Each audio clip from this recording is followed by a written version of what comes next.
arrête d'être obsédé par moi. Ben non, parce que tu es en train de nous expliquer des tas de choses alors que quoi voilà, si tout ce que tu viens de dire était déjà dépassé. Était passé où j'ai dit, Yamoussoou je n'ai Thiam vu nulle a part retiré sa déclaration sa de candidature. Deux, j'ai trouvé que pour moi, pour la cohésion de la famille, c'était pas intéressant que pour des élections, des familles puissent la cohésion de la famille. chipoter. Alors parlons-en de la cohésion de la famille. Patriarche, président. Non, pour moi, la famille, ils n'ont pas besoin de ça. C'est la politique. Non, mais bon, c'est la politique, mais ils n'ont pas besoin de ça. Bon, il nous donne quand même des informations ou pas, Norbert? C'est une exclusivité. Oui, exclusivité, oui. Absolument. Sinon, tout le monde est libre d'être candidat. Hein. Alors, son frère, en revanche, est candidat. Auguste Aziz? Non, Augustin. Augustin. Oui, ça on le sait. Ok, il est candidat. Mais alors là, je prends le pari. C'est pas une info, mais je prends le pari. Après l'élection, il va retirer sa candidature. Après l'élection. Oui, il va laisser passer son colistier. Ah oui, d'accord. Ouais. Et donc, il ne va pas siéger.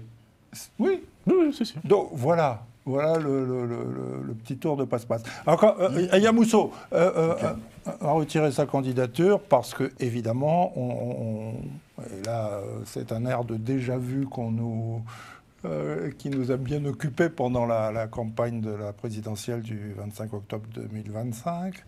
On va lui faire remarquer qu'elle n'a pas la bonne nationalité. Tout à fait, ça commence à sortir. Et ça, c'est bienvenue en Côte d'Ivoire.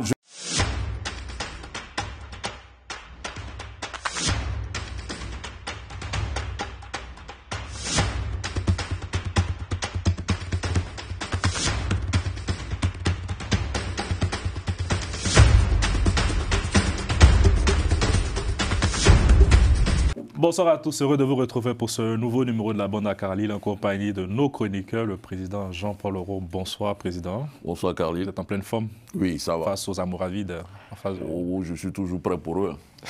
Bonsoir, Edissa. Bonsoir, Carlyle. Bonsoir, Norbert. Bonsoir, Carlyle. Bonsoir, Jean-Yves. Bonsoir, Carlyle. Et on accueille dans la bande aujourd'hui Moussa Bamba. Bonsoir, Moussa. Bonsoir à tous, heureux de vous rejoindre. Monsieur, aujourd'hui, on parlera des affiches à haut risque de ces élections législatives. On va commencer déjà par un premier duel à venir, c'est à Yopougon, dans une des communes d'Abidjan, pour ceux qui ne connaissent pas la Côte d'Ivoire. Il s'agit de la confrontation annoncée à ce stade entre le président de l'Assemblée nationale, Adama Bictogo, et le député PDC-RDA, Dia Oufoué. Président, quel est votre écart sur cette affiche à venir?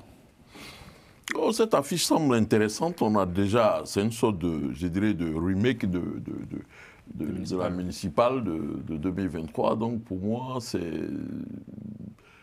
va être intéressant. Bictogo, Adama Bictogo, président de l'Assemblée nationale et maire de Yopougon depuis 2 ans, j'imagine qu'il a dû prendre contact direct parce que la dernière fois, l'écart était assez mince, autour de 10 000, entre 10 000 et 12 000 voix de différence. Donc j'imagine il a dû s'imprégner des besoins des populations. Il a pris certainement langue avec eux. Il est allé au corps à corps. On a vu certains événements. Bon, certains pour rire de lui, ils parlent de ça, c'est l'action, c'est Morel. Mais bon, au-delà de ça, j'imagine qu'il n'est pas un idiot. Il a un personnel politique autour de lui qui l'a certainement aidé, qui l'outille pour se rapprocher des populations de Yopougon. Donc je pense qu'il a dû faire cela. Ce n'est pas dans sa tête. Je pense qu'il avait d'autres ambitions au-delà de la municipalité. Donc quand on a d'autres ambitions au-delà de la municipalité de Yopougon, certainement qu'on crée d'autres contacts, on crée d'autres choses. Et j'imagine qu'il a pu le faire. Dia Oufoué, il a je dirais, ça existe déjà entre lui et la population de Yopougon. Donc ce feeling-là existe entre cette population et lui. Maintenant, il faudra qu'il accompagne cela avec la machine du PDCI et certainement les autres partis de l'opposition qui l'accompagnent. J'imagine que le RID va être un élément fort pour accompagner, pour soutenir ou bien, je dirais, cimenter tous ces partis de l'opposition qui ne sont pas face au candidat du RHDP. Donc moi, je pense que ça sera une belle partie, ça sera une belle confrontation. Et puis, espérons que les choses se déroulent dans la transparence. Alors, il était député d'Agboville, nous avait dit qu'il avait anticipé déjà, après les municipales, Yopougon. Pourtant, nous parle d'un parachutage avec... Non, mais en fait, pour ceux qui, au sein des rédactions abidjanaises et dans certains milieux politiques abidjanais, ils se disaient que Bictogo avait déjà anticipé par rapport à la présidentielle de 2025. Pour lui, le président Hassan Ouattara ne se serait pas présenté et dans la présentation de son profil ou de son CV au président de la République ou de la direction du RHDP, il voulait dire, voilà, je quitte Agboville, ma base natale, ma base électorale, et je viens à Yopougon, l'une des plus grandes zones, on pourra dire, électorales du district d'Abidjan, sinon la plus grande. Je vais là-bas, je gagne. Cette zone qui est naturellement, comme on dit, le Yopougon de Laurent Gbagbo, je gagne. Si je gagne à Agboville, je gagne à Yopougon. Agboville qui est censé être aussi un bastion on pourra dire de la gauche, sinon du FP ou bien du PPAC. Et je viens, je gagne de Yopougon. Je suis sans doute, avec ces victoires-là, je suis sans doute le candidat au sein de notre formation politique, après le président de la République, certainement le seul à pouvoir avoir le droit d'avoir un destin national. Si à Yopougon j'ai été élu, je peux être élu au plan national. Moi, je pense qu'il était certainement dans cette dynamique. Et voilà pourquoi il va à Yopougon tenter cette espérance de maire. Et certainement, il continue, il n'a pas laissé tomber son ambition d'être président, je l'imagine. Hein, donc c'est dans cet état d'esprit qu'il est. Et puis, il n'a pas aussi envie de perdre le perchoir. Donc, on y viendra. Il y a tous ces éléments là-dedans. Ça. Bon, à vrai dire, est-ce qu'on peut parler aujourd'hui d'engouement ou d'un prochain duel? Il faudra déjà voir quel est l'impact, quel est le pouls, d'accord, de ces législatives-là. Quelles sont les prémices, d'accord, de ces législatives? Pour l'instant, bon, on annonce, hein, d'accord, on annonce Diaoufoué contre Bictogo. Qu'est-ce qu'il en sera? Est-ce que les législatives, ces élections-là, auront vraiment de la sagacité, hein? Je ne sais pas. Maintenant, on peut analyser les profils. Monsieur Bictogo, il a effectivement toute une machine, d'accord, toute une machine autour de lui, machine que Diaoufoué n'a pas. Parce que monsieur Bictogo a toute une structure de com. Je crois que sa structure de com est pilotée par monsieur Alain Toussaint. Donc au jour le jour, qui relate en fait, d'accord, ses faits, ses actes, d'accord, auprès des populations. Il a mentionné Morel tout à l'heure. Il n'y a pas que cela. Est-ce que cette campagne de communication là de monsieur Bictogo sera efficace, contrairement à une personne comme Diaoufoué qui a fait ses preuves aussi au sein de Yopougon? On avait aussi Michel Gbagbo, hein, qui sont ces personnes-là dont les populations évoquent une proximité. Donc c'est deux types de profils. C'est aussi un défi pour M. Bictogo, sortir de sa zone de confort qui est Agboville, parce qu'en termes de densité, de superficie, Agboville n'est pas assez vaste par rapport à Yopougon. Et puis, Yopougon a toujours été reconnu comme le bastion de la gauche ivoirienne, hein, c'est-à-dire que le Front populaire ivoirien. Et donc, moi, je pense que c'est un barreau d'honneur, c'est une confirmation. M. Bictogo sait que c'est un test qui risque d'être compliqué, ça passe ou ça casse. Parce que s'il ne réussit pas, politiquement, sa carrière portera certainement un coup sur ce challenge-là. Est-ce qu'il va se laisser faire? C'est intéressant. Quel sera aussi le modus operandi de M. Diaoufoué? Sur quel axe il va véritablement conduire sa campagne? On attend de voir cela, mais je dirais qu'au niveau des moyens, il y a une disproportion entre Diaoufoué, d'accord, avec le RID, et M. Bictogo, parce que je pense que l'artillerie lourde sera déployée par M. Bictogo. On reviendra sur un élément aussi qui est très important, dont Jean-Yves avait évoqué quand on avait le représentant de M. Billon, M. Bourou, quand on parle de clientélisme. Donc le clientélisme battra son plein. Est-ce normal que cela batte son plein dans une campagne? C'est à voir, quand la campagne débutera, on en parlera. Norbert, Moi, je voudrais souligner deux choses que nous venons d'entendre sur ce plateau. Nsand dit est-ce qu'il va se laisser faire? Et c'est une question qui est lourde de sens. Et puis Jean-Paul Aureau dit que Big Togo entretient des relations.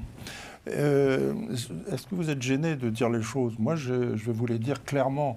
Je suis persuadé que Big Togo est à la recherche d'une sorte de front, je mets ça entre griffes, de front anti-succession monarchique en Côte d'Ivoire.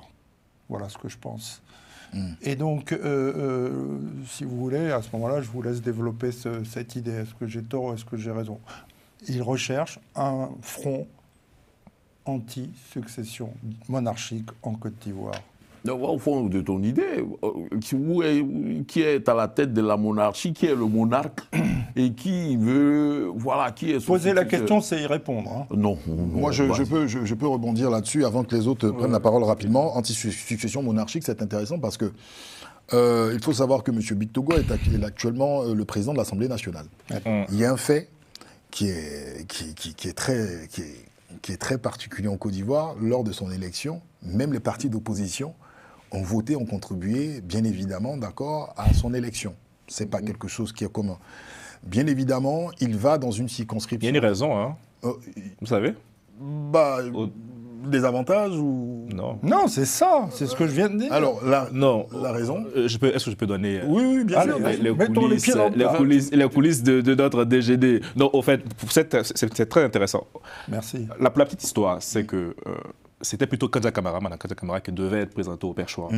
Et je pense que le président Big Togo a contacté ses alliés du PDC pour leur dire il y a un truc qui se passe, c'est Madame Kandja qui sera présidente.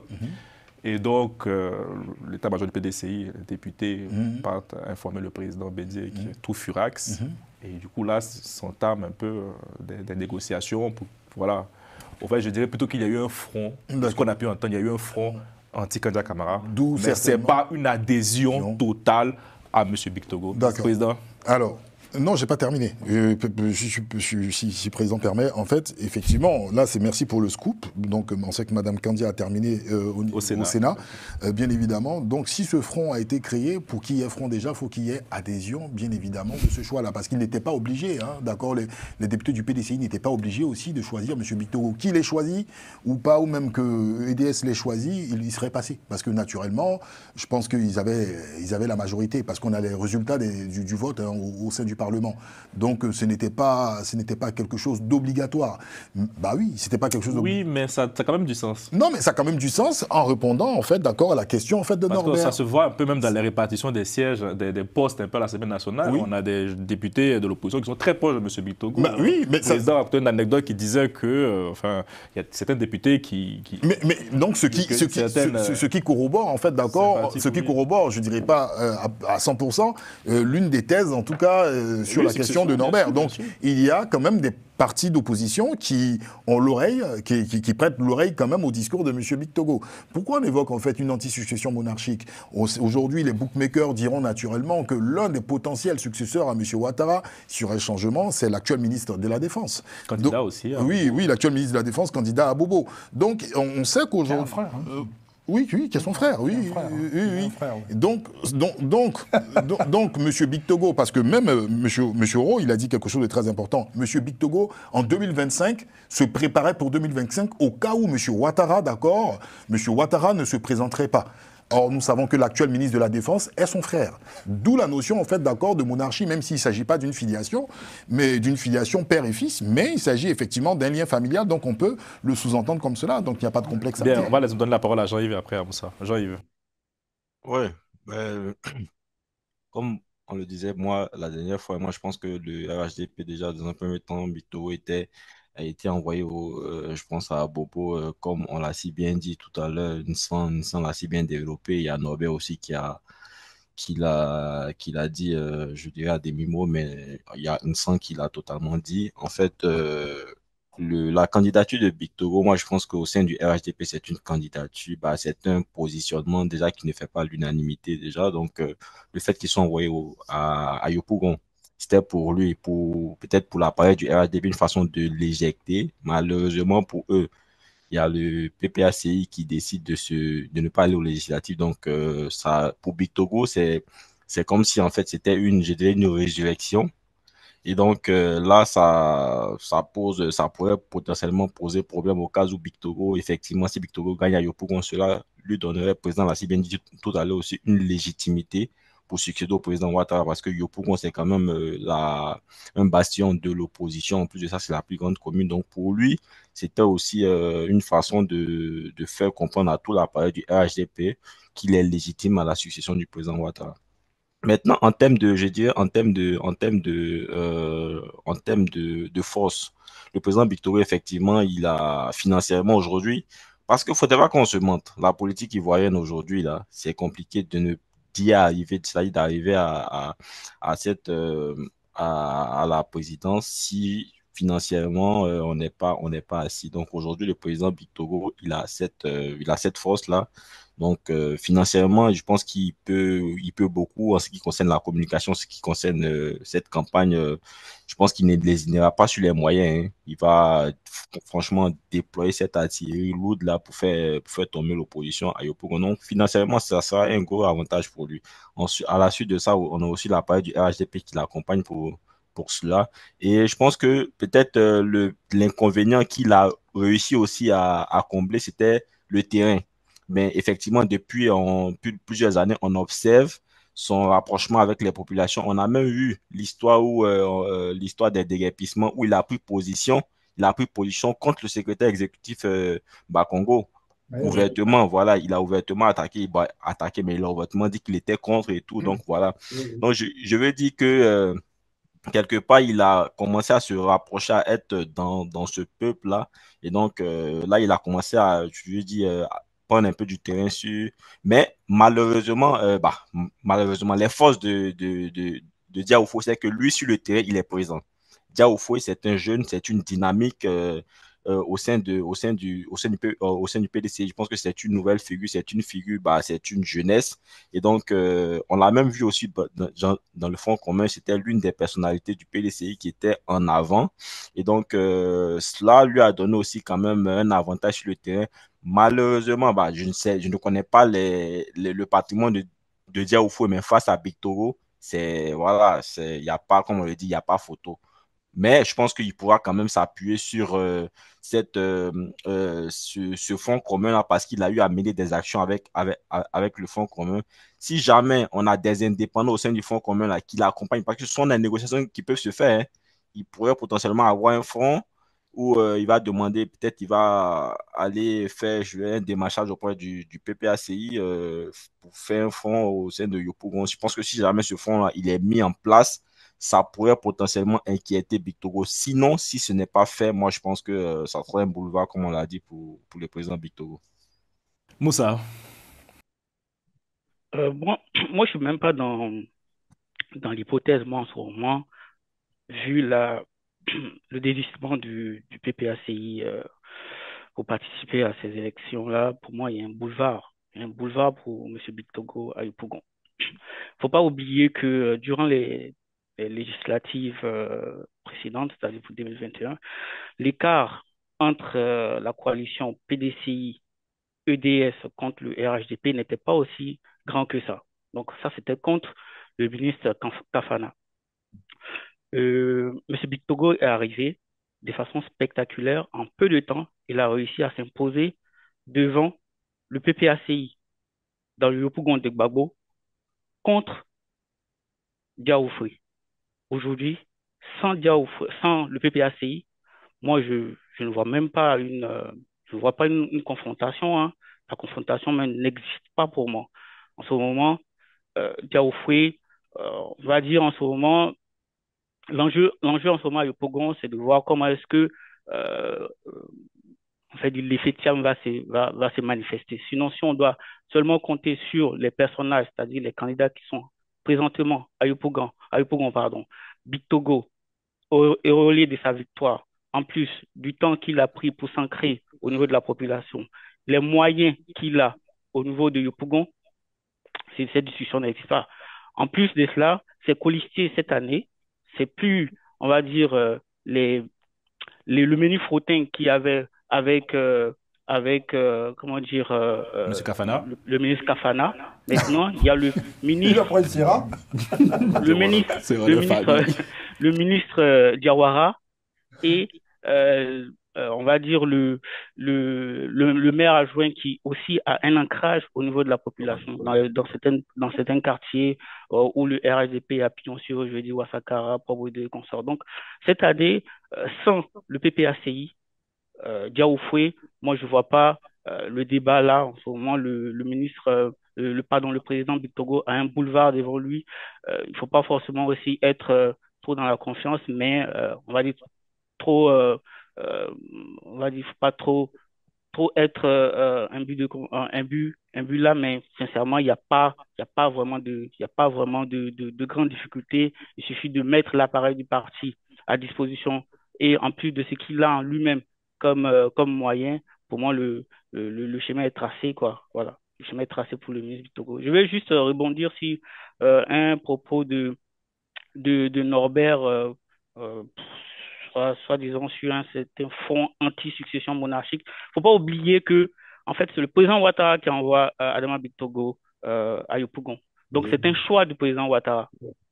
C'est un choix du président Ouattara, donc c'est lui qui décide d'envoyer Adama Bictogo. Donc, on ne peut pas dire que non, il décide d'envoyer quelqu'un à Yopougon on va dire, pour fomenter un fonds contre quelqu'un qu'il souhaiterait peut-être placer. Moi, je ne vois pas la logique dedans. Voilà.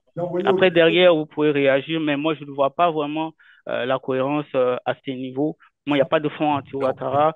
Le président Bictogo est un homme de mission du RHDP. Il est arrivé à Yopougon pour gagner la commune. Il a gagné la commune. Maintenant, c'est législative. Merci. Au niveau du RHDP, on a un allié qui s'appelle le PPACI qui s'est désisté. Bah, merci. Ah, ça, c'est intéressant, ça. Il est chaud, ça, aujourd'hui. Il est en train de jouer. Bon, président. En train de jouer. Moussa, en tout cas, on a. Et il attaque Norbert frontalement. C'est un militant chaud. Non, pour moi, pour revenir sur certains éléments. Non, je ne suis pas un militant. Il ne faut pas m'encarter direct. Je ne suis pas Almoravi non plus. Hein. On va créer sa ligue bientôt, hein, Moussa. Le sofa. Les mini frottés, là. Les goujons. La ligue des goujons. Le menu frotté. Ah, tu as pour un mec Kafana. Nous saluons le ministre. En fait, concernant Bictogo, moi, c'est vrai, quand Norbert parle de front anti-monarchique, mais est-ce que... Anti-succession. Anti-succession monarchique. C'est mieux. Mais si c'est le cas là, on peut le laisser même à Beauville. Et puis choisir celui qu'on veut, comme on parle, parlons clairement, parlons franchement. On dit photocopie, c'est-à-dire ministre de la Défense, comment on appelle ça, la Tene Birahima, on le choisit comme président de l'Assemblée nationale, ou bien Ouattara le nomme comme vice-président. Pourquoi pas, s'il veut véritablement cette succession monarchique, comme tu le dis. Mais je ne pense pas, pour l'instant, tel que les choses sont présentées, que le président de la République veuille installer une dynastie à la tête de la Côte d'Ivoire. Probablement mettre un système en place pour que sa formation politique dirige sous la Côte d'Ivoire pendant encore une bonne décennie, mais imaginez que le président Alassane Ouattara installe une dynastie. Si vraiment c'est sa volonté, c'est simple pour lui. Il n'a qu'à faire de Ténébrahima son vice-président, et puis le jour où il part, Ah non, ça ne sera pas pareil. Sur la question de l'absence du PPACI qui crée un boulevard, pour moi, c'est un boulevard. Non, maintenant, n'oublions pas ceci, parce que n'oublions pas l'équation personnelle d'Adama Bictogo. Depuis Laurent Gbagbo, Adama Bictogo a cette acquaintance particulière avec un certain nombre de cadres du PPACI. Donc ça, là, il ne faut pas qu'on va faire comme si non. Voilà pourquoi, quand on parle de son élection à la tête du Parlement, bon, l'argument que tu avances, pour moi, c'est de la gnognotte. Donc, il y avait ce conflit, machin. Bon, ça, c'est les paroles. C'est de la gnognotte, par exemple. Moi, ils ont bonne faute, non, je n'ai dit l'argument que eux sortent pour venir me dire ça. C'est mon info, tu dis c'est la gnognotte. Je n'ai pas dit que c'est ton info. Celui qui te donne l'info, là, c'est un faux argument. Ouais. On ne peut pas dire, Non, mais- parce qu'il y a pas là entre Candia et choses. Mais c'est entre eux. Ils n'ont qu'à choisir celui qu'ils veulent. Donc, voilà. Donc, et puis, deuxièmement, comment il réussit à mobiliser le vote, même de ses adversaires politiques, pour son élection, ça, c'est lié à sa personne. Je pense que le président Adama Bictogo a fait le tour des gens, il a fait de corps à corps avec eux, il a parlé, il a expliqué le bien fondé du fait qu'il soit président de l'Assemblée nationale. Ça va être bien pour eux et ça a été bien pour eux, ils savent. Ah, ça c'est clair. Voilà. C'est pour ça qu'ils voulaient se représenter. Alors, Bref. moi, je veux juste rebondir sur quelque chose qui est très intéressant de la part de Moussa.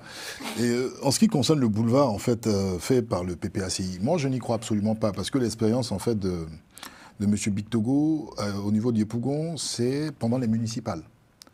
C'était très difficile en plus, il faut préciser. Pendant les municipales, il faut savoir qu'il y avait une candidature du PPACI et une candidature du PDCI. Voilà. Donc, déjà, il y avait une candidature du PDCI et du PPACI. Et l'élection de Bictogo, ma foi, n'était pas si facilement... C'est pas passé comme on pensait, c'était pas un boulevard. Alors, aujourd'hui, c'est la dynamique, parce que quand vous évoquez en fait Diaoufoué, le plus souvent, vous dites le Front commun. À chaque moment, oui, quand vous dites Diaoufoué, vous dites le Front commun. On ne dit pas le PDCI. C'est pour cela que je parlais d'accord de sagacité, d'accord des prémices de cette élection législative. Pour l'instant, tous les bookmakers sont en train de faire d'accord des analyses et autres, mais cette dynamique des législatives, est-ce que cette dynamique-là, en fait, aura de l'ampleur, aura peut-être certainement un effet au-dessus de ces précédentes élections qu'on a eues? Parce qu'il faut savoir qu'il y avait effectivement, je ne dirais pas un boycott, mais il y avait une bonne partie de la population qui ne souhaitait pas adhérer à ces élections. Est-ce qu'aux législatives, il y aura véritablement, d'accord, il y aura vraiment une vraie dynamique? S'il y a une dynamique, moi je pense à titre personnel que les militants sympathisants du PPACI, naturellement, reporteront en fait d'accord leur voix sur le candidat Diaoufoué. Sur le candidat Diaoufoué. Parce que là, quand on dit que M. Adama Bictogo a une assise sur Yopougon, excusez-moi, d'accord, c'est pas parce que vous voyez Adama Bictogo à la télévision devant un chantier où il vient s'opposer à ce chantier qu'il gagne l'adhésion, d'accord, des populations de Yopougon. Je suis désolé. Comment on voit qu'il a gagné l'adhésion des populations de Yopougon? Mais alors, et vous n'êtes pas Yopougon? Non, attendez. C'est une belle question qui est posée. Comment on voit? C'est très intéressant. On le verra, d'accord, véritablement, dans ces élections qui seront une élection test pour Adama Bictogo. Parce que les municipales... Tu as posé l'argument contraire comme... Mais voilà. Là, alors, moi je parle, j'ai bien dit, le PPACI, militant, sympathisant, d'accord, sur un report de voix du PDCI. Donc, ce que je dis, c'est très important. Et je parlais de la dynamique. C'est ce que tu prononces. Non, je prononce que l'électorat PPACI va se reporter et même des indépendants. Et même des indépendants. Ce qui sera quand même un peu complexe parce qu'il y a une particularité au sein du RHDP. Il y a deux types de personnalités. Vous aviez évoqué le cas de M. Bictogo, qui a une façon à part à lui, d'accord, de faire sa politique. Parce qu'on a des gens qui sont hermétiquement fermés en termes d'approche des partis d'opposition, comme Mme Kandia que vous avez cité. Il y avait une personne comme Ahmed Bakayoko, feu Ahmed Bakayoko et Adama Bictogo, qui sont des personnes qui ont quand même cette latitude-là de pouvoir échanger avec les partis d'opposition qui ont engagé ce dialogue-là. Est-ce qu'aujourd'hui la méthode Bictogo marchera ou est-ce que la méthode, c'est-à-dire de la rupture des militants du PPACI, sympathisants du PPACI, d'accord, marchera sur un report des voix du RID, en l'occurrence le PDCI par Diaoufoué? Bien, dernière question sur le sujet. Jean-Yves, est-ce que son poste au Perchois est menacé? Oui, c'est son poste au Pêcheur est clairement menacé. Quand on voit l'artillerie lourde, c'est du côté du RHDP, on voit que tout et tous, ils y vont. Voilà, on voit, il y a Tene Birahima, il y a tous ces ministres-là qui vont. Pour moi, ça sera pas chose facile pour lui de le conserver. Mais et quand même, il aura un avantage, comme je le disais tout à l'heure, si jamais il conserve, c'est-à-dire s'il conserve son siège à Yopougon, alors il aura cette légitimité-là, parce qu'il a déjà il a déjà eu cette proximité-là avec les partis d'opposition pour son élection précédente. Donc, ça va lui donner un avantage, à moins que le RHDP décide de présenter quelqu'un d'autre à ce poste-là. Donc, à moins qu'il y ait un Tene Ibrahima qu'on décide de présenter face à face à Bictogo. Mais j'aimerais revenir rapidement à ce que le président a dit tout à l'heure, où en fait, il a parlé du fonds anti-succession monarchique et que si le président Ouattara voulait, il aurait pu dégager simplement Bictogo et puis mettre ou bien mettre Teni Berima en tant que vice-président. Non, aujourd'hui, on est au 21e siècle. Je pense que ça ne se fait pas comme ça. Il y a quand même des manières un peu plus subtiles de pouvoir le faire. Et donc, c'est de cette manière-là qu'on parle aujourd'hui. On envoie la personne qui a même de briguer ce poste-là, comment on appelle ça, à l'abattoir, mais on le voit subtilement. Et donc, cela s'est fait à travers cette candidature à Yopougon. Donc, pour moi, il est clair que Bictogo a été envoyé à Yopougon juste voilà, pour l'éteindre et puis mettre Teni Berima. Donc, je dis que le président Ouattara voilà, dit il va dire aux Ivoiriens, oui, mon petit frère vice-président, et puis ça se fait facilement comme ça. Non, je pense que au contraire, même ça va créer encore beaucoup de bruit, même au sein de lui-même, sa propre famille politique. Donc, il le fait subtilement. Le président Ouattara, il a toujours été minutieux dans ses façons de faire. Donc, pour moi, il est clair que c'est ce qu'il ne peut pas, quoi. Ah, quand tu parles avec des gens dans l'entourage du président, on nous dit que M. Teni Berima n'a pas d'ambition présidentielle à ce stade. Si, mais on voit que depuis ces derniers temps, il commence à faire des interviews, on commence à le voir avec des gens parler à une certaine jeunesse. Quand même, il ne faudrait pas qu'on se mente. Il peut ne pas le dire ouvertement, mais on voit qu'il y a quand même des choses qui se font. Et surtout, n'allons pas trop vite en besogne. Il est ministre de la Défense, on connaît les enjeux que la Côte d'Ivoire non, mais non, mais monsieur, attendez, mais il faudra trouver un remplaçant dans ce cas. C'est lui qui a la main quand même sur. Non, mais il y a des gens qui sont doués. Même M. Ouattara dit qu'il a des gens qui sont doués dans son équipe. Alors, la demi-douzaine. On passe à l'autre sujet. Prochain duel, Ayam Sokro qui s'annonce. À ce stade, je ne sais pas si tu ouvres des trucs et tu... C'est fait exprès. Le duel Yamousso et Augustin Thiam. Qui se lance. Est-ce que Yamousso Thiam, elle a véritablement... Allez-y. Mais je suis en train de parler, Moussa, il faut te calmer. Non, vas-y, président, pardon. Pardon, président. Pour moi, est-ce que Yamousso s'est prononcé là-dessus? Moi, j'ai fouillé, j'ai pas... Information exclusive de Norbert Navarro. J'ai pas vu, donc, véritablement. Et puis, si c'était le cas, est-ce que c'est intéressant eux-mêmes pour leur famille? C'est politique. De la politique? Famille ou président? Non, bon. Bon, pour moi, ça ne me gêne pas, hein, mais bon, est-ce que ça ne va pas distiller la famille qui se retrouve? Bon, sinon, pour moi, sur ce sujet-là, elle est libre d'avoir des ambitions, hein, mais bon, voilà. Il faut respirer. Vas-y. La race est blé-blé. Yamousso Thiam a retiré sa candidature à Yamoussoukro. Information globale Africa Télé Sud. Donc, du coup, on passe à autre chose. C'est aussi simple que ça. Pour moi, c'était même pas chic, même. Ah ouais? Chic commence à serrer. Tu viens nous expliquer exactement le contraire. Hein. Non, il n'a rien dit. Je vais expliquer quoi? D'abord, ça va être assez intéressant. J'ai fouillé, je n'ai pas vu quelque part sa déclaration. Maintenant, deuxièmement, j'ai dit par rapport à la famille, est-ce que ça allait être intéressant? Ça peut être lié à quoi cette serait très La messe est dite. Bah, attendez. Pourquoi tu dis qu'elle dit le contraire? Arrête d'être obsédé par moi. Ben non, parce que tu es en train de nous expliquer des tas de choses alors que quoi? Tout ce que tu viens de dire était déjà dépassé. Dépassé où j'ai dit, je n'ai vu nulle part retirer sa candidature. 2, j'ai trouvé que pour moi, pour la cohésion de la famille, c'était pas intéressant que pour des élections, des familles puissent la cohésion de la famille. Alors parlons-en de la cohésion de la famille. Patriarche, président. Non, pour moi, la famille, ils n'ont pas besoin de ça. C'est la politique? Non, mais bon, c'est la politique, mais ils n'ont pas besoin de ça. Bon, et il nous donne quand même des informations ou pas, Norbert? C'est une exclusivité. Oui, exclusivité, oui. Absolument. Sinon, tout le monde est libre d'être candidat. Hein. Alors, son frère, en revanche, est candidat. Auguste Aziz? Non, Augustin. Augustin? Oui, ça on le sait. Ok, il est candidat. Mais alors là, je prends le pari. C'est pas une info, mais je prends le pari. Après l'élection, il va retirer sa candidature. Après l'élection? Oui, il va laisser passer son colistier. Ah oui, d'accord. Ouais. Et donc, il ne va pas siéger. Oui, c'est sûr. Donc voilà le petit tour de passe-passe. Encore, Yamousso a retiré sa candidature parce que, évidemment, et là, c'est un air de déjà-vu qui nous a bien occupés pendant la campagne de la présidentielle du 25 octobre 2025. on va lui faire remarquer qu'elle n'a pas la bonne nationalité. Tout à fait, ça commence à sortir. Et ça, c'est Oui.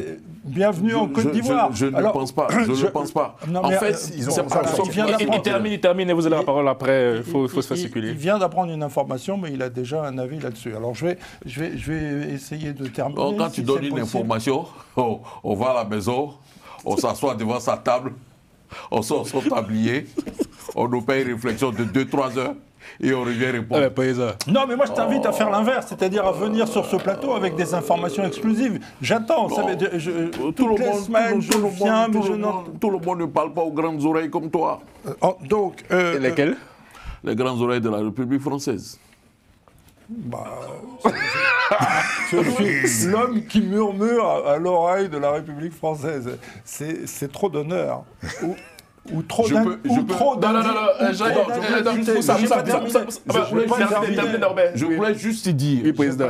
qu'un ministre-gouverneur ne siège pas à l'Assemblée nationale. Mais c'est parce pour qu'il ce est coup de tout droit simplement constitutionnel, ministre-gouverneur. Non, mais Ce n'est pas une volonté de la part d'Augustin Thiam. S'il ne siège pas à l'Assemblée nationale, c'est tout simplement lié à ses fonctions de ministre-gouverneur. alors dans de ce Yamoussoukro. cas, Mais dans est-ce que ce vous cas- savez On est très suivi par les juristes. Est-ce que je peux terminer? Oui, terminez, Dans ce Norbert, cas, après. pourquoi est-il candidat?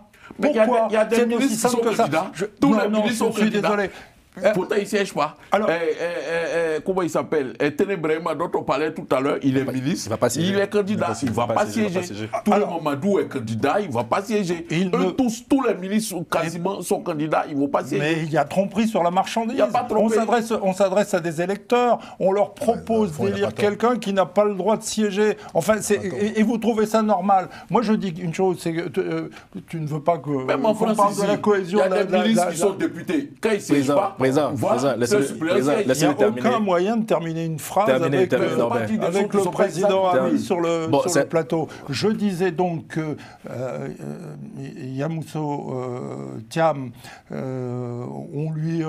on était sur le point de lui opposer une affaire de nationalité, clairement de nationalité Article 48 encore. Oui. française, article 48, donc elle retire sa candidature parce que on a vu ce que ça avait donné La avec son jurisprudence frère. d'Ian Thiam. Oui, c'est terrible quand même dans ce pays. C'est comme ça que les choses se font. C'est comme ça qu'on élimine ses adversaires quand on estime qu'ils sont dangereux.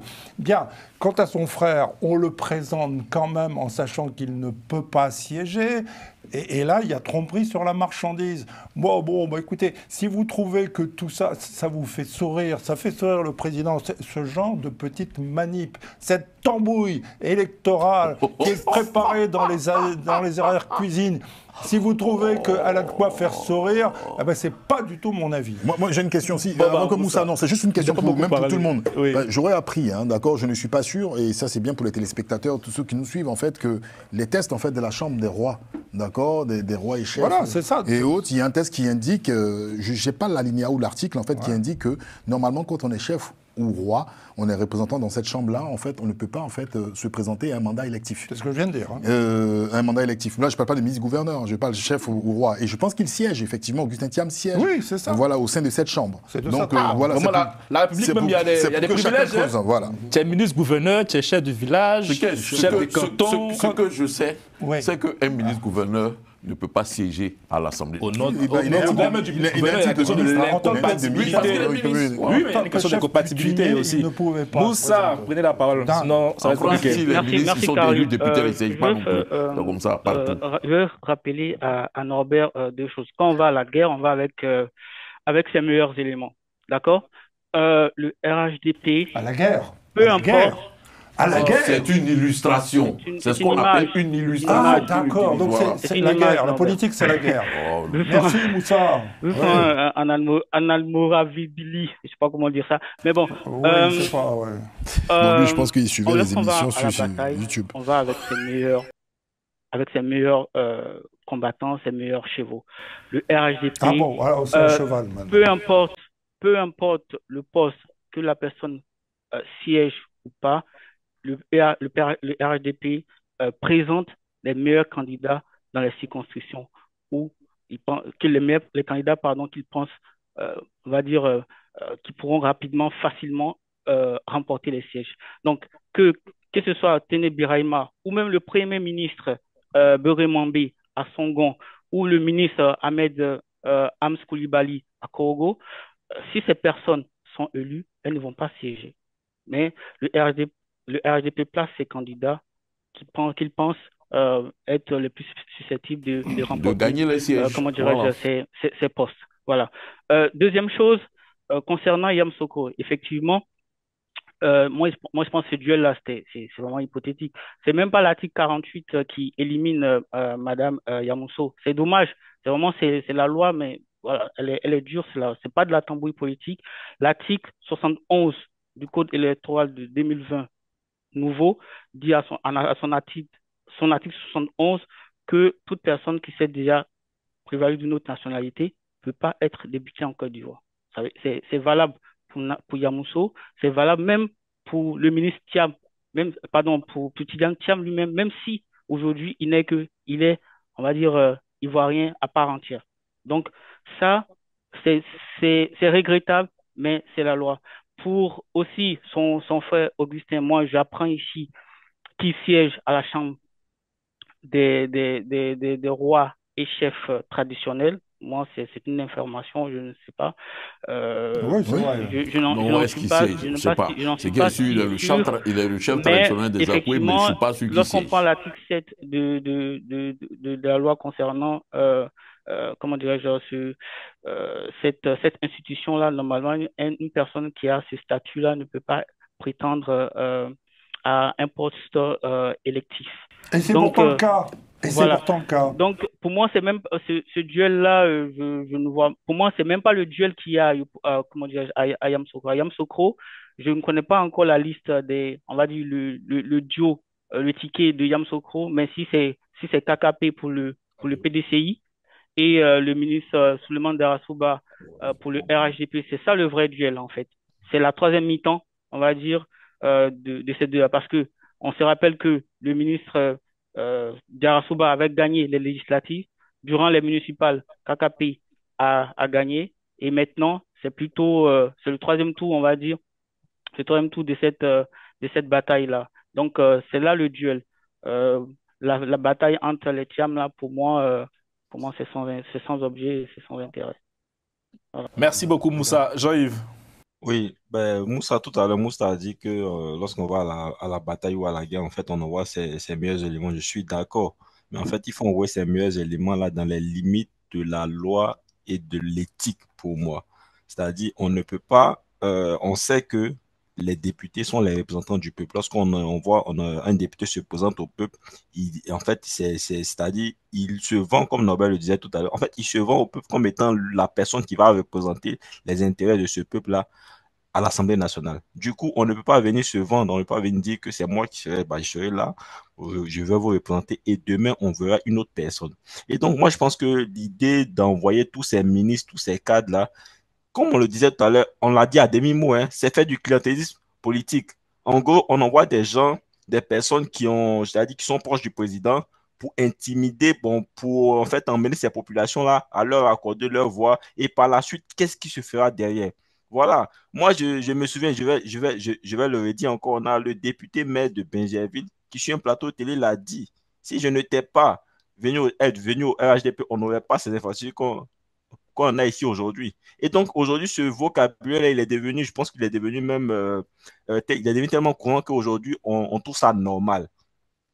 On trouve cela normal et pour moi, c'est dommage. Envoyer des ministres pour se présenter dans le but d'avoir les sièges. Effectivement, je pense que si on envoyait Augustin à Yamsoko, mais c'est ça, c'est clairement pour arracher, je vais dire, pour que Yamsoko soit le nouveau, je vais dire, le nouveau bastion du RHDP. Puis demain, une fois qu'il est élu, il va laisser la place à son policier. Quelque part, moi, je pense que c'est quand même, il y a pas mal de vices dans cette procédure-là. Et quand c'est comme ça, il faut le dire. Il faut arrêter de trouver de trouver cette gymnastique à ces façons de voiler, de dire non, on envoie. Non, non, non. Il est clair que ce parti-là, bah, le RDP, il joue pas franc jeu pour moi. Moussa veut répondre à Jean-Yves. Euh, bon, moi, je comprends ce que tu dis, hein, mais ce que tu appelles le clientélisme, à moins que tu dises que le clientélisme, c'est un mal qui est généralisé partout, hein. Même en France ici, lorsque Gérald Darmanin se présente à Tourcoing, sachant qu'il est ministre et que derrière il ira au gouvernement, il ne va pas siéger, tu ne diras pas que son parti pratique du clientélisme. Demain, si le ministre, il n'est pas, comment dirais-je, il n'est plus ministre, effectivement, il reprend son poste. Il reprend son poste. Voilà. Donc, à ces niveaux-là, je pense que non, il faut nuancer un peu le propos. Et concernant Thiam, Augustin Thiam, qui serait, on va dire, euh, pris comme candidat du RHDP, à Yamoussoukro, entre guillemets, pour remporter RHDP. Non, je suis désolé, le RHDP, je veux le dire, on ne compte pas. C'est pas le cheval de bataille du RHDP à Yamoussoukro. À Yamoussoukro, le RHDP a un candidat, a un étendard, il s'appelle Jarasuba Suleiman. C'est lui, c'est lui qui porte le RHDP à Yamoussoukro. C'est pas le ministre Thiam, du moins le gouverneur Thiam apporte un plus, mais c'est pas l'étendard du RHDP à Yamoussoukro. Je suis désolé. Oui, Alors, attends, là, attends, en fait, moi, souvent, je viens rapidement, souvent dans les comparaisons, il faudrait on fasse ces comparaisons aussi à, je dirais, à pas égal, hein. On parle d'une France où on a plus de 200 années de démocratie, où cette conscience, je dirais, cette conscience politique aujourd'hui, quand on prend un peuple, le peuple français, au moins, moi, je pense en termes de lucidité, face à des choix politiques, on ne me dira pas que tu vas venir donner 5 euros ou 10 euros à quelqu'un pour aller voter un candidat. Non. Voilà, ça, En Côte d'Ivoire, on a ça qui existe. Il ne faudrait pas qu'on se mente. Ça existe en Côte d'Ivoire. Et donc, comment parler c'est-à-dire, de clientélisme politique, fait prendre le cas de la France en fait, pour la trouver à la Côte d'Ivoire. Je dis non. En Côte d'Ivoire, ça se fait. À 5 000 francs, à 10 000 francs, on a des voix des gens. Et donc, compte tenu de ce fait-là, les gens se laissent influencer par beaucoup de choses. Et en ce qui concerne les questions financières, ça y joue beaucoup. Ça, voilà. Donc, quelque part, on ne peut pas omettre ce paramètre-là. Je suis Merci beaucoup, désolé. messieurs. Alors, juste une petite info, hein, parce qu'on a pu effectivement avoir des informations À gauche, ça donne les informations. des confrères du président Jean-Paul Leroux, Afrique Soir, suite à une interview en fait d'accord de M. Augustin Thiam. J'ai pu avoir des informations, une confirmation, parce que M. Augustin Thiam avait poursuivi M. Daoué Augustin sur une affaire de chefferie à Yamoussoukro. Il dit quelque chose de très important. Toutes les actions intentant justice jusqu'à la Cour suprême contre moi par le sieur Daoué ont tout échoué à ce jour. Je suis le seul et unique chef de canton des Akoué. Je détiens mon arrêté numéro 075/PY/CAB du 16 octobre 2014, faisant de moi le chef de canton des Akoué de Yamoussoukro. Voilà. Je siège à la Chambre nationale des rois et chefs traditionnels de Côte d'Ivoire, voilà. CNRTCI, à ce titre. C'est le lieu de se demander dans quelle tribu Baouli votre village est celui de la mère de votre grand-père. Bref, donc, pour information, notre très cher Moussa qui nous a rejoint, puisque vous avez cité un article, donc cet article corrobore, donc je pense que vaut mieux enlever à la tête de cette candidature M.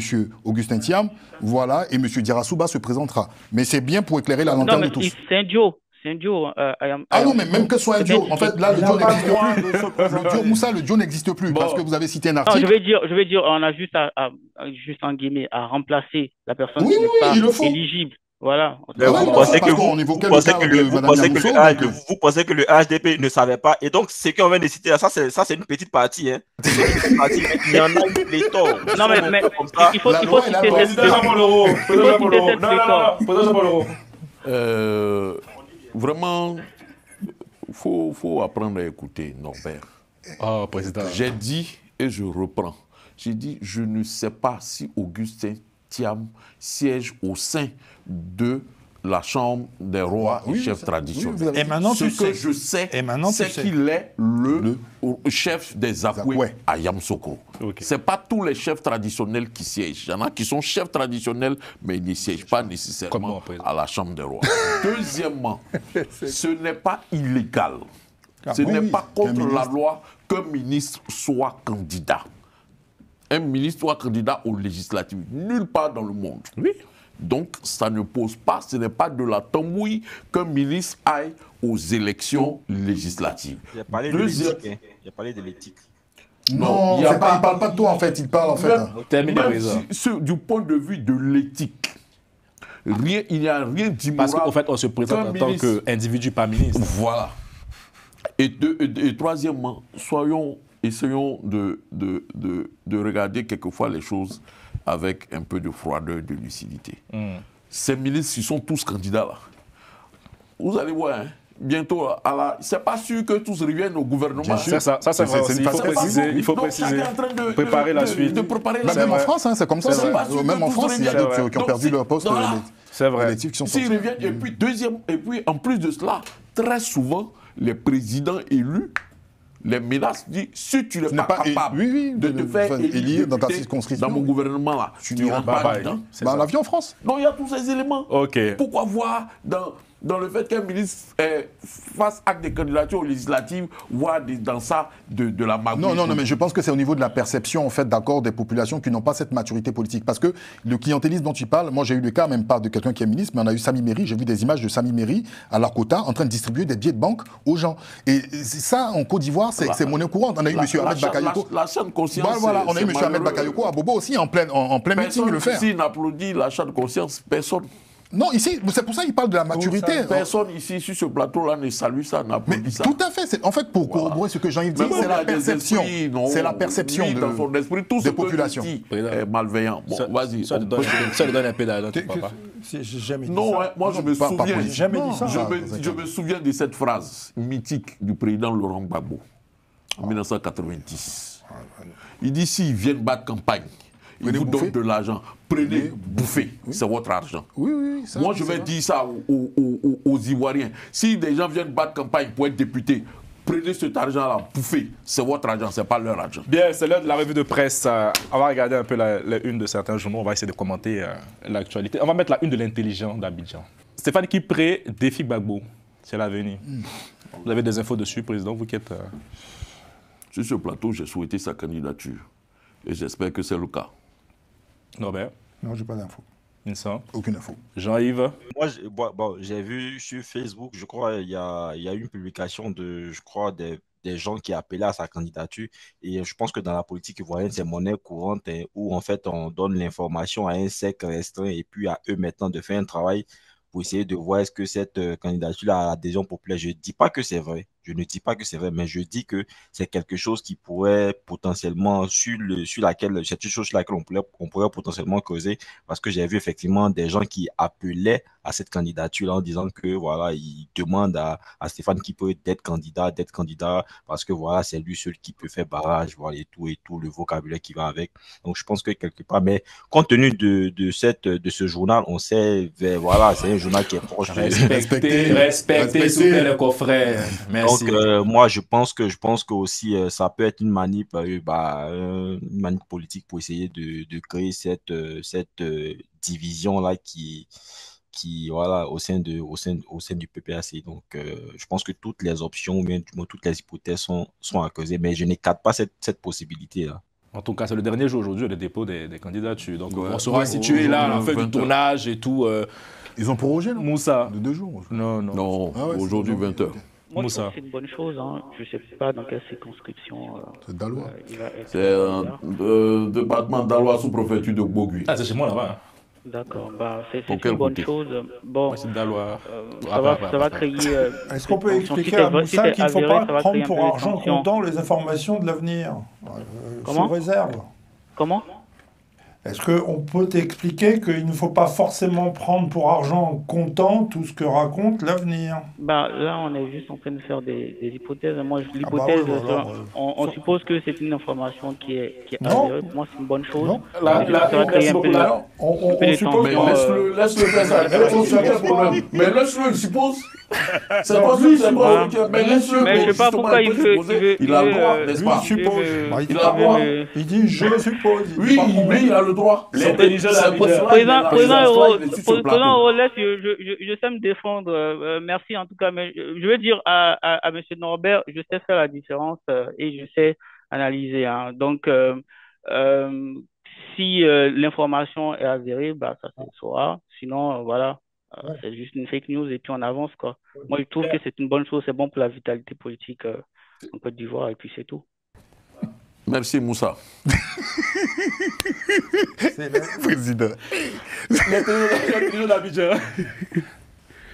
Imra visé par 2 lots de plainte, ce qui est reproché au Chété. Président, c'est quoi vous vous situez dans... Je sais que c'est président. Non, c'est ça. Il m'a dit qu'il voulait donner un mot dessus. Qu'est-ce qui se passe à l'intelligence d'Abidjan? Pourquoi vous êtes tourné vers le showbiz? Expliquez-nous cette affaire. On ne s'est pas tourné vers le showbiz. Il faudra qu'on comprenne qu'aujourd'hui, cette mouvance, je dirais, musicale, là, le rap ivoire, est en train de devenir aujourd'hui celle qui prend les esprits des jeunes. Oui, non, mais Ce sont... Laissez président terminer, s'il vous plaît. Allez-y, président. Respire, tu vois. Ça m'intéresse là. Moi aussi, devant le président parler de rap, quand même, c'est inédit, c'était le Sud. Tu ne viendras pas après.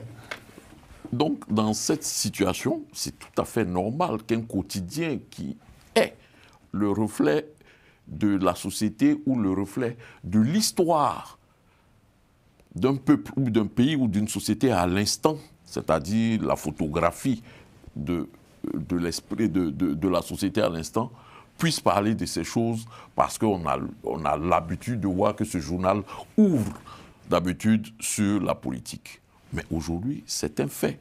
Cette guéguerre ou ce qu'on appelle ce clash entre Didi B et Imra, aujourd'hui, vaut beaucoup de choses. Et dans leur fameux distract, il y a Imra qui a dit une chose là-dedans, qui est celle-ci.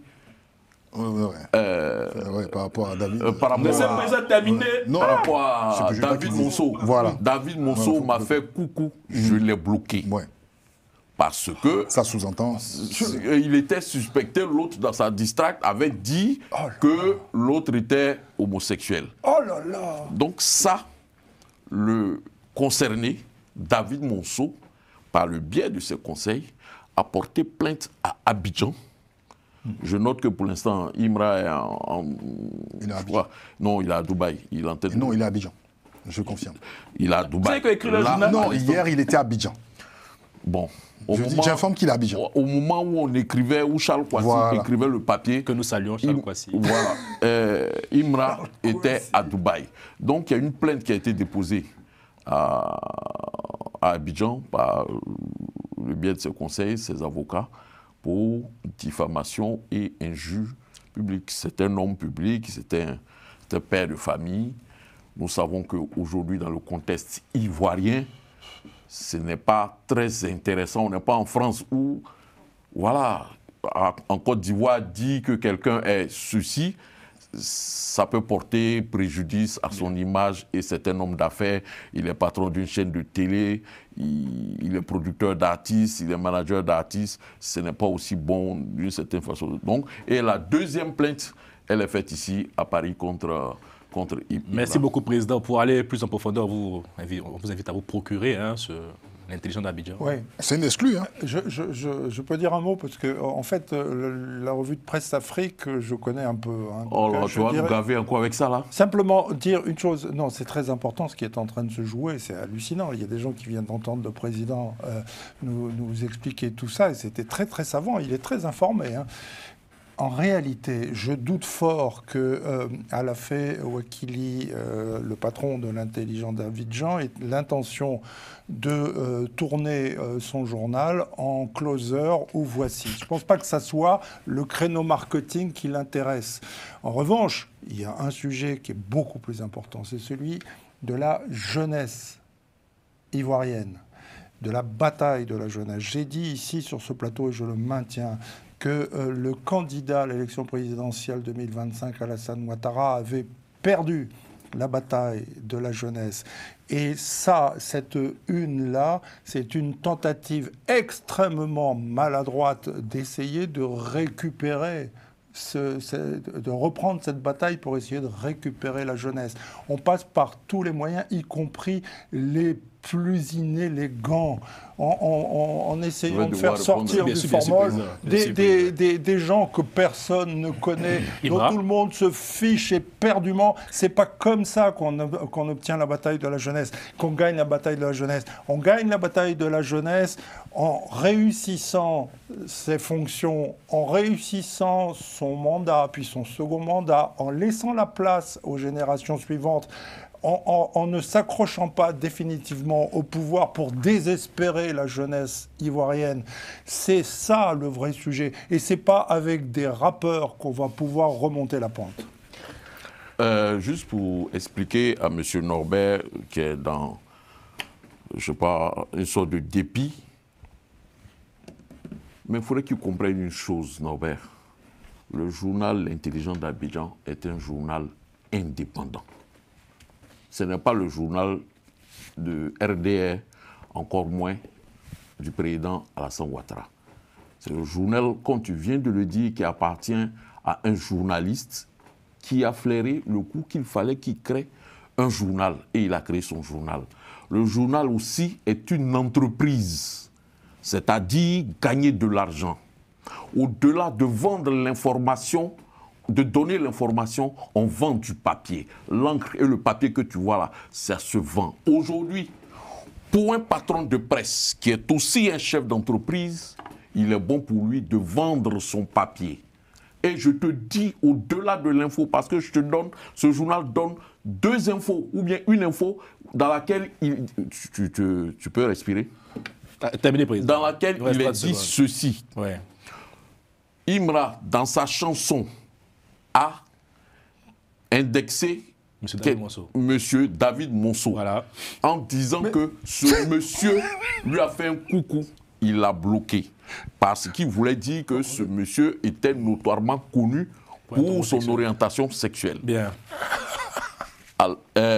Charles Roissy donne l'information qui est ceci. Le fameux monsieur qui a été indexé a porté plainte à Abidjan pour dire dans ta chanson, toi, tu as laissé subodorer que mon orientation sexuelle est ceci là. Je porte plainte contre toi pour diffamation et injure. Et ce même monsieur porte plainte ici à Paris. Bien. Voilà l'information. Maintenant, dans ta dynamique. Non, mais tu parles d'une information. Tu peux te calmer? Non, mais c'est pas ça une information. C'est une information. Oui, bien maintenant, sûr. dans ta dynamique de faire, je ne sais pas, de la communication, de faire ces choses-là, je ne te permets pas de parler de mon journal ici. Bien. Bon. Merci beaucoup, monsieur. Merci. Sinon. Je ne te permets pas. Il n'a pas encore fini. Hein. Président, c'est fini. Le monsieur est fini. Le monsieur est fini. Non, le monsieur n'a pas encore fini. Le monsieur est fini, président. Merci, Moustapha. Bonne soirée. Mais on n'a même pas salué les gens. J'espère que Moussa sera de retour. Bien sûr. Voilà. Il est parmi nous, hein. Oui, Moussa, voilà, Moussa, en tout cas, soit, voilà, chez moi, on dit Akwaba, sois le bienvenu. Akwaba. Je suis très heureux, en tout cas. Donc, voilà, je suis très heureux de te recevoir parmi nous. Et puis, voilà, bienvenue pour tes analyses que j'ai appréciées dans cette émission. Voilà, et je salue particulièrement mon fiston, je ne vais pas le mentionner ici, qui est le fils du président, j'ai pas envie de le citer. Voilà, qui est le fils du président, voilà, qui est mon fiston. Voilà. Quelle famille. Moi, tout simplement, Khalil, on est très suivis et les gars sont tatillons sur ce qu'on dit ici. Hier, avant-hier, je crois, sur ce plateau, j'ai parlé qu'on parlait des contentieux au niveau des élections législatives. Oui. Moi, j'avais parlé de chambre administrative. Bon, ce qui concerne les contentieux au niveau de la présidentielle et des législatives, c'est plutôt au niveau du Conseil constitutionnel. Et cette rectification m'a été faite par un ami, un frère depuis la cité universitaire. Merci Wilkins pour l'info. Et salut en même temps aussi un autre qui, chaque fois, me revient, Ben Sissé. Jean-Yves. Non, je salue personne. Bon, je note que tu as refait tes contours. Salutations à Ben Kakou. Merci beaucoup. Attends, mais Norbert, je peux saluer quelqu'un aussi? Moi, je salue Jean-Yves. Merci Norbert. Chien, c'est je salue Moussa aussi. Voilà. Si tu me permets, Khalil, je vais déjà te remercier de m'avoir donné l'opportunité d'être là. Je suis passé du spectateur, voilà, du commentateur sur sur YouTube à l'émission. J'avais des choses à dire et je suis très content d'avoir échangé avec vous. Je profite aussi de l'occasion pour saluer les membres d'une association euh, en France ici, Elite, qui a fêté ses 5 ans ce samedi-là. Une association voilà, dans laquelle je joue un rôle assez intéressant, où on fait des projets assez intéressants. En tout cas, merci Carlyle, et puis à la prochaine. Ça fait 5 000 € pour ça là. Ouais. 5 000 €, il y a pas la fin. Comme quoi, ceux qui disent qu'on donne pas la parole, ceux qui disent qu'on donne pas la parole, qu'on a une chaîne qui fait la promotion. La chaîne de diable. Effectivement, on donne la parole à tout le monde, on ouvre la parole, si on aime le débat. Donc, si jamais il y a des personnes qui veulent aussi, qui sont... Oui, ceux qui veulent participer à la parole, il y aura bientôt un casting sous l'autorité du président Jean-Paul Leroux. C'est moi qui fais les... C'est votre affaire de partir.